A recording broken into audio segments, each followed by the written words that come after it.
Kailan mo huling binasa ang Biblia? Hindi natin mararanasan yung pag-asa at pagpapalakas ng kalooban kung ang salitang ito ay hindi naman natin binabasa. Hawak nga natin, maaring meron nga tayo at marami pa tayong version ng Bible sa loob ng ating bahay.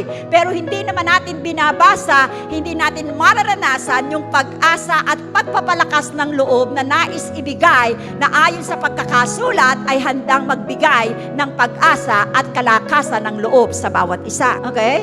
Ano yung song ng Sunday School? Read your Bible, pray every day as you grow, grow, grow.